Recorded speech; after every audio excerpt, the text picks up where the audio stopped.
8h18 sur RMC, votre invité Raphaël Duchemin. Raphaël, Rémi Leleu, porte-parole d'Oser le féminisme. Bonjour Raphaël, Rémi Leleu. Merci d'être avec nous. L'UNICEF a donc enflammé, on va le dire comme ça, la twittosphère hier avec sa campagne pour l'allaitement. Qu'est-ce qui vous choque dans cette campagne ? Alors l'UNICEF sur ce coup-là n'a pas juste enflammé la twittosphère, ils ont énervé pas mal de femmes. Ce qui nous choque dans cette campagne, c'est son aspect très culpabilisant, très stigmatisant pour les femmes qui choisiraient de ne pas allaiter. Bref, son aspect sexiste. On va rappeler quand même la phrase qui a mis le feu aux poudres. L'allaitement stimule la santé d'un enfant, son QI, ses performances scolaires et son revenu à l'âge adulte. Mais déjà, là, au-delà même du sexisme, c'est juste caricatural, c'est scientifiquement pas très rigoureux. Nous, on aimerait déjà rappeler que... Alors, vous dites scientifiquement pas rigoureux, il y a quand même des études, je pense à l'université d'Harvard, qui a publié des résultats qui prouveraient que les enfants allaités auraient un quotient intellectuel plus élevé. Moi, je suis pas scientifique, je lis. Je prends l'exemple du revenu, c'est toujours la même question entre causalité et corrélation.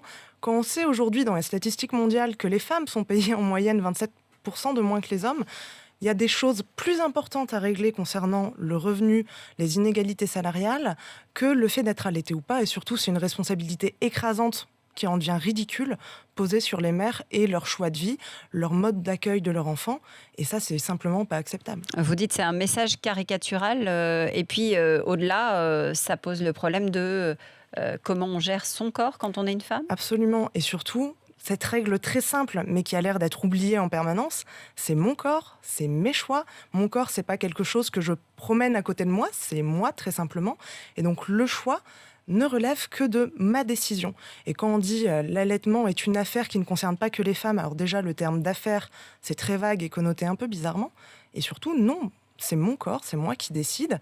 Ensuite, qu'il y ait une information, qu'il y ait des mesures faites pour l'accompagnement des femmes qui choisissent d'allaiter ou non, très bien, il y a des choses à faire en santé publique là-dessus. Mais le message de l'UNICEF, c'est pour que chaque femme puisse offrir l'allaitement à son enfant. Nous, ce qu'on rappelle, c'est ou pas. C'est pas une position pour ou contre l'allaitement, simplement la libre décision appartient aux femmes. C'est un choix. Absolument. Vous réfléchissez aujourd'hui à vous emparer de ce sujet, à peut-être aller plus loin avec l'UNICEF, à en discuter Oui, on aimerait beaucoup en discuter avec l'UNICEF. On va sûrement leur faire un petit mail un peu formel pour leur proposer de se rencontrer. Mais surtout, pour aller plus loin sur ce sujet, il faut imaginer ce que c'est la semaine d'une féministe. Le lundi, on vous parle des poils. Le mardi, on vous parle des seins. Le mercredi, on vous parle du maillot de bain. Le jeudi, on vous parle de vos seins encore pour l'allaitement. On en revient toujours à cette même question qui est le contrôle de notre propre corps.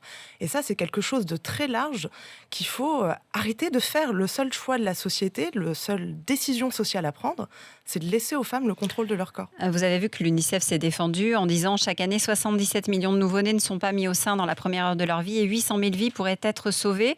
C'est ce qu'a dit le porte-parole de l'agence de l'ONU qui précise le plus important c'est effectivement la liberté de choisir. Nous n'imposons rien, chaque femme est libre d'allaiter ou non. Ça manquait en fait dans le message.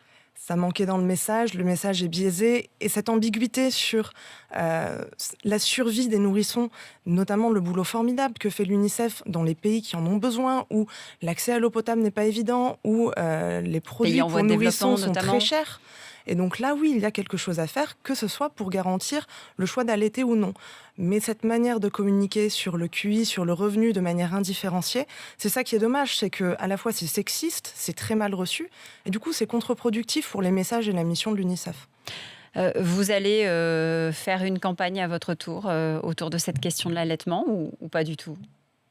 C'est ce que je vous disais, la question de l'allaitement, pour nous, c'est pas... C'est pas primordial ? C'est pas que c'est pas primordial, c'est que ça en revient toujours à la même chose, de la liberté des femmes. Donc, on va pas faire une campagne... Donc c'est plus large pour vous ? Voilà, on va pas faire une campagne pour dire aux femmes allaiter ou non. Nous, notre message principal, mais qu'on porte au quotidien et sur un nombre impressionnant de sujets, l'actualité ne nous laisse pas beaucoup de répit, c'est le respect des choix des femmes, le respect de leur corps, et ça va du harcèlement de rue à la liberté de s'épiler ou non, à la liberté d'allaiter ou pas.